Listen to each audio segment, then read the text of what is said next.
to talking about how to use a technique I call slicing through the strings, which is really playing arpeggios for the most part, but you're not thinking of it like that. So you're thinking of it more on a creative level.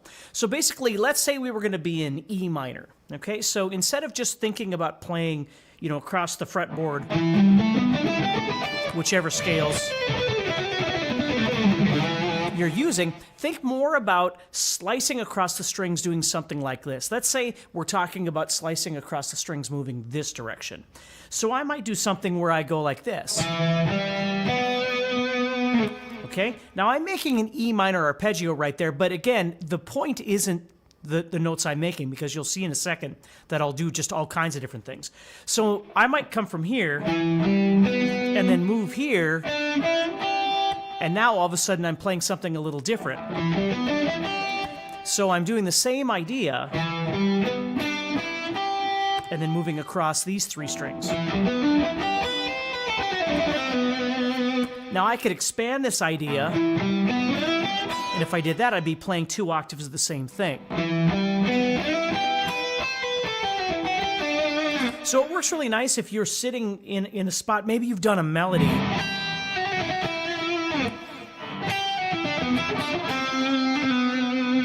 And then you need something that has some motion. It sounds really nice when you do something like that. So you could do that anywhere. Like right now I'm doing it down here on E, or in this same position. But I could do that, maybe I move up to A, and I could do the same idea. Or maybe I move into a different position. Let's say I move to the 10th fret here and I play. And then from here, maybe I move up and do something like that. Now, you don't have to make all of them slice in the same direction. You could do something where you kind of mix and match.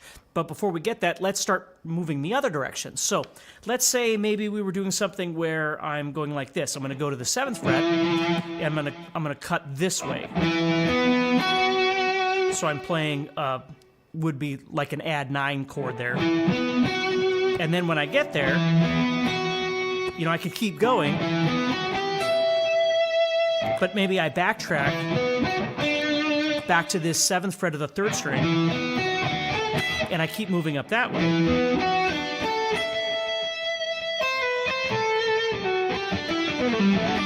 I could do something like that. And again, you could do this anywhere. So sometimes what I'll do is when I'm doing this sort of thing, I don't just force myself to think I can only play one note on a string or something like that. I could still, pull in other notes anytime I want, just to make it really 2 things. Number 1, so it sounds creative, and number 2, so it's comfortable for me when I play. So if I'm playing like 5, 7, 9, I might do a 7, 8 on the 2nd string there. So I can come across something like that. And then I'll do in and out stuff. So let's say I started on 7, went to 5, and then 9 on this string. And then I do 8 and 7. You could do this stuff anywhere. It doesn't make any difference. You just have to kind of explore and find something that feels comfortable to you when you play. Let's look at like this one. So now I'm going to play 7, 10, and then 9, 7, and then I'm heading up to 11, and then I'm playing 8, 12, 8, 12.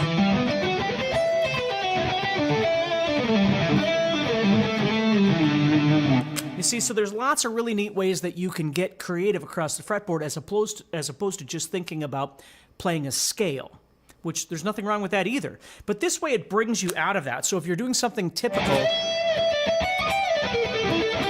you can always drop in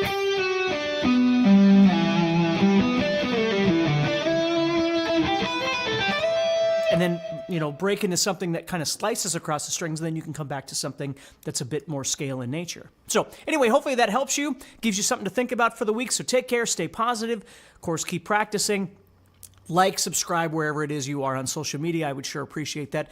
And of course, check out GuitarZoom.com. We have an all-access membership that really is awesome.